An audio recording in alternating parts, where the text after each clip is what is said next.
Welcome back again. You're still watching us here on the Daily Debate. And to speak further on the economic performance of Egypt during the past period, specifically during the COVID-19 pandemic, we're joined over the phone by Mr. Raouf Gaafar, economic expert. Good evening. Thank you for joining us, sir.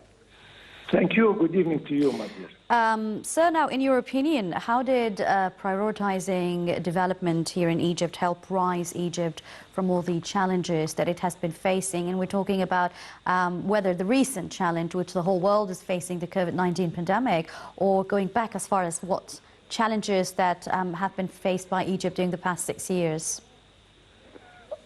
Well, one has to say that the economic reform that Egypt went through the last years were well performed immaculately. I mean, by the book. And this is not our saying, but this is according to the statements of all the World Bank and all the financial institutions all over the world. So, and the performance that we achieved during the execution of these projects were, as I said, perfect, and we concentrated on different aspects. I mean, subsidies were sort of gradually removed. We concentrated on infrastructure projects, including power stations, electric power stations, core electricity, and energy. We were talking highway networks. We were talking a lot of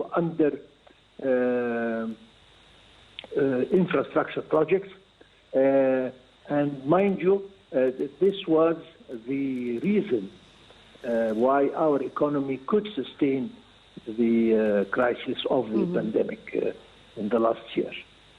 We achieved very high growth rates, thank God, that surpassed 5 or 6 and almost 7%, which is extremely high. And that is why that we could, as I said, pass through the crisis of the COVID-19 with slightly less growth rate, but still on the positive side, which is something remarkable, because very few countries in the world could do that.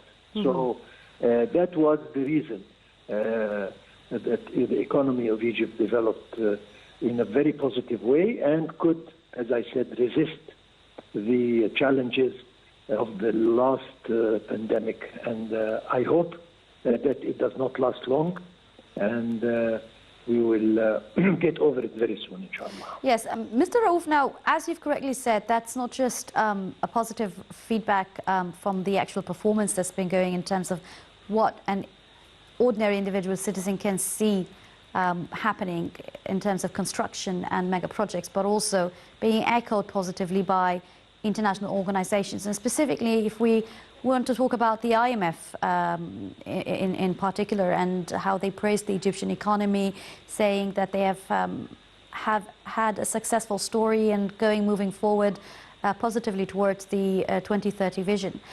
On what basis does an organization like, or an institution like the IMF sort of put Egypt into this category and assume that, or say that it's doing positive or negatively? I mean, what are these steps and bases or regulations that Egypt has been following to be successful in this regard?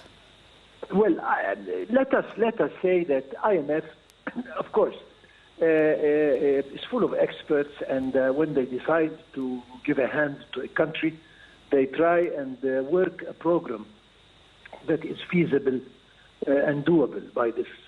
So it is not that they imply or force countries to follow their program, but they rather study with the officials of this country and work together in order to present them with the best, I should say, formula to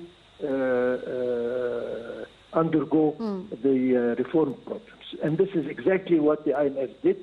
And when we asked for their help, and they agreed to give us, to grant us, to give us at least $12 billion. It was again a program set by the officials of Egypt together with the experts of the IMF, and the formula was not only well studied but well implemented. I mean, it showed that the Egyptian president, the Egyptian government, they have the will to do something for their country and for the future of their country. And you mentioned 2030. Yes, this is a program, a medium-term program, in my opinion, because now Egypt is thinking far beyond the 2030 years. But at the time, this was a goal, achievable goal, reasonable goal, and I repeat, Egypt had the will, starting by the president, going down to the administration, and even the people. They were ready to sacrifice in order to see their country develop.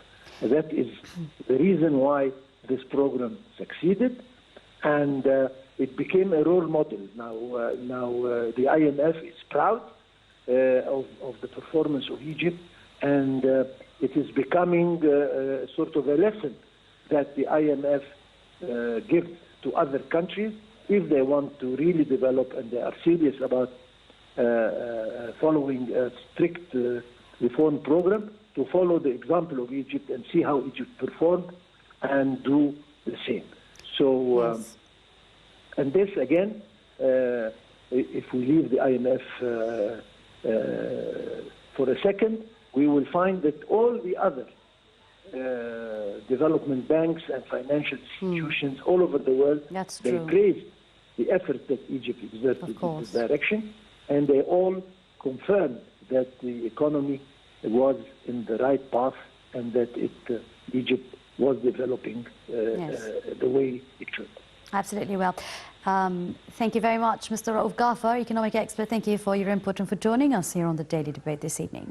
And we're still resuming back, speaking much more about the construction work that has been done in Egypt and reflecting on the tremendous effort and the extremely hard work that has been conducted on all levels and on parallel levels as well, if I may say, to further not only expand but also the growth and the development that would meet all needs of all citizens and at the same time attract foreign investors and investment here in Egypt. We'll be back right after the break. Please stay tuned.